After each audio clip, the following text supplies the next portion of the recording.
Hello, here's a quick update on some stuff that I've been working on. First of all, I've added the ability to change the background of the viewers.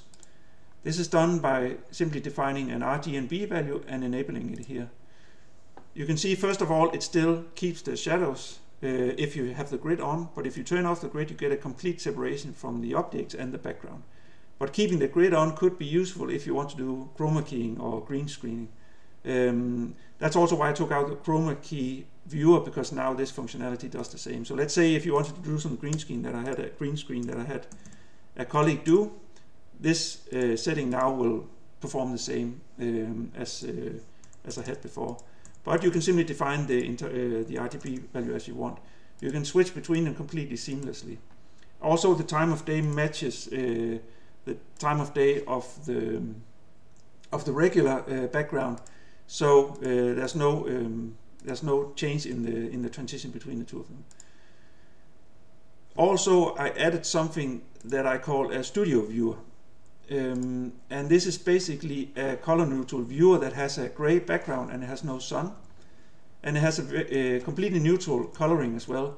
Where before in the standard viewer, you can see the coloring of the scene is a bit is depending on the sky. And also turning it off here and maybe turning down the time of day a little bit, you can see it starts to paint it a little bit red because it still gets its also the reflection and the lighting in the scene comes from the sun, but the background has changed. And I think that's a nice combination, that you can still have the reflections of a true object but with a different background.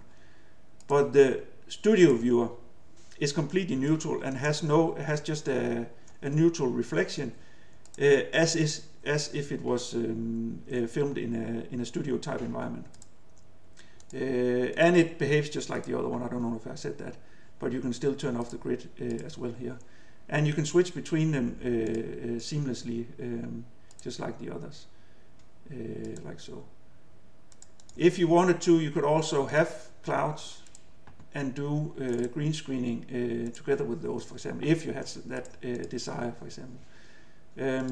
But turning them completely off makes sense for the scene. You can see, for example, here it has a sort of a blue tint in this one.